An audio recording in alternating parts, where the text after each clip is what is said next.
Take a look at these images. What a week it has been for Hoosiers and first responders dealing with flooding across Indiana. Ravenswood still battling flooding, and Carmel facing some serious structural damage to one of its bridges. That road is gone. And the rain is not over yet either, unfortunately. Rob's keeping a close eye on the water levels, how much rain we can expect going into the week. And so we start tonight in the Weather Center. And Rob, some areas are really getting a lot of rain right now. Yeah, additional heavy rain coming down. The severe thunderstorm warning that was in place has been dropped, but the heavy rain continues. So let's get right into it. Show you the radar because we have a storm that is approaching areas in Morgan County where the White River is close to cresting. So we're talking about areas south of Indianapolis here. This was a severe thunderstorm warning down to Bloomington. No longer severe, but still producing some very heavy rain and some lightning. Now, here's the good news. It's moving with a pretty good clip, so that means it's going to drop some heavy rain, but then it's going to move on. And that means that what we're going to see fall won't add appreciably to what's into the White River. And the White River, of course, is our biggest concern, expected to crest sometime in Morgan County during the day on Monday, and then down into Owen County near Spencer sometime during the day on Tuesday, but not at the levels that it was upstream. So we don't expect it to be at major flood stage. However, it will likely be at moderate flood stage. Thunderstorm watch still in place, includes the southern part of Indianapolis, and down to the south. We are still watching those water levels. By the way, White River at Centerton, close to Martinsville. Latest is 16.8. It is 0.08, excuse me. It's still rising, expected to crest sometime tomorrow at 17.1. More details on this coming up. See you in a few minutes, Rob. Thank you. It is day 2 of flood recovery in Ravenswood. People in this Indianapolis neighborhood are still waiting to get back into their homes after they were forced out by historic flooding. It is just not safe yet. Now, some residents spent the day trying to check on their homes, but many still have to use kayaks, canoes, even jet skis. Check this out just to get where they are going. Our Emily Longnecker is live near East 71st Street tonight. And Emily, the water there has at least gone down a bit, right? It really has, Jenny. And just to illustrate that, I want to show you this. We're going to zoom in.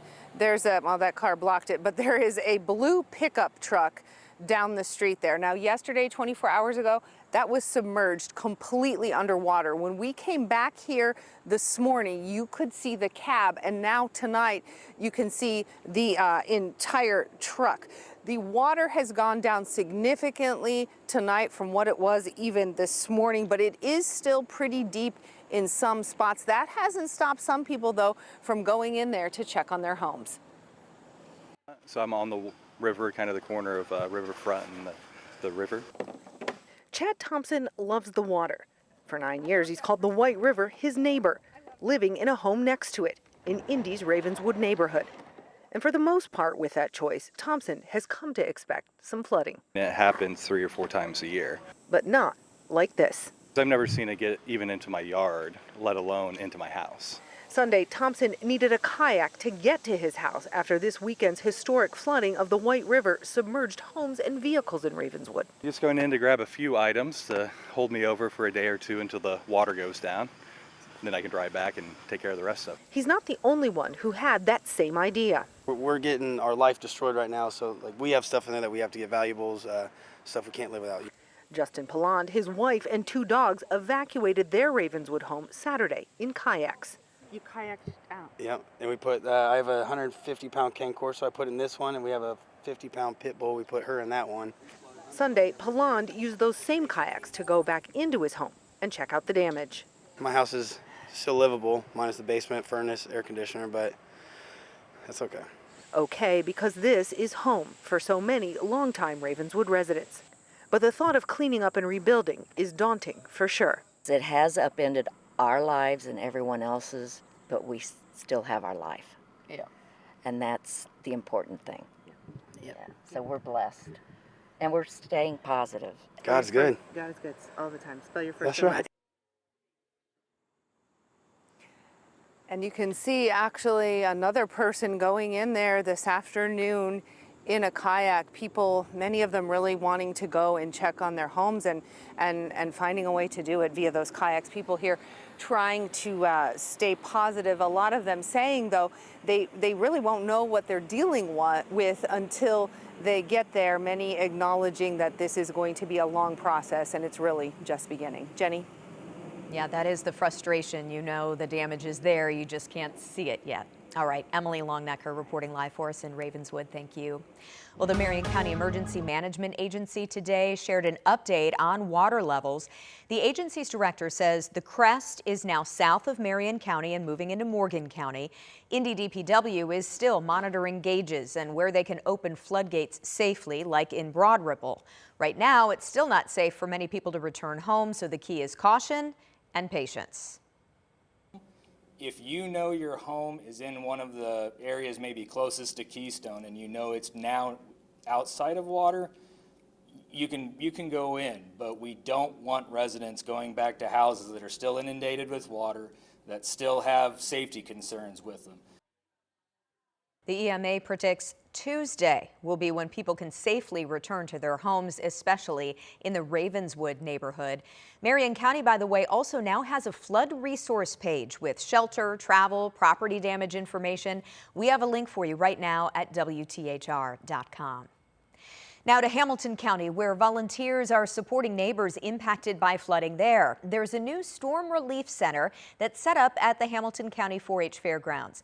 That's where our Brandon Schaff is live tonight with what's being done to help. Brandon?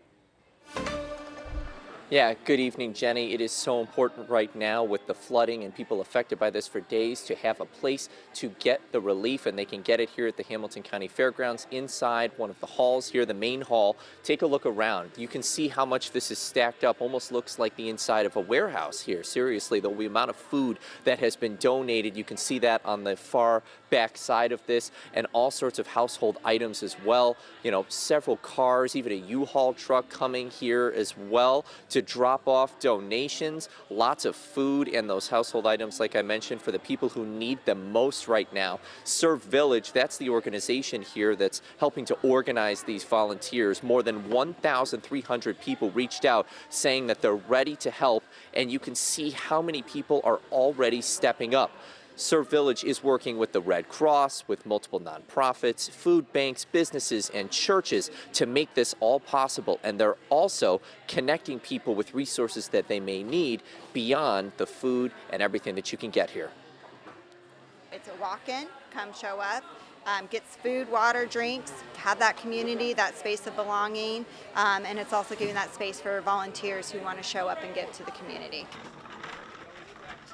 They will continue collecting donations today until everything finishes up at 8 p.m. tonight, and operating hours will be from 8 a.m. to 8 p.m. through Wednesday, and they'll reassess on Wednesday to see what the situation is. Now here in Noblesville, of course, just like many communities throughout central Indiana, they are impacted by this flooding, and with all of the people who are feeling the effects of this, they have this resource here, and they will also be looking at ways that they can focus on the recovery efforts and rebuilding after all of this is over.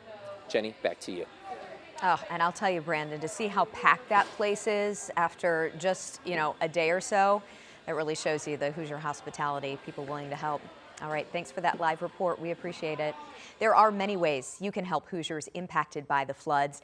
We have information on how to help, plus organizations that are giving back on our website, WTHR.com. Well, sadly, the death toll from severe weather statewide is rising tonight. What we're learning about the victims of flash flooding next.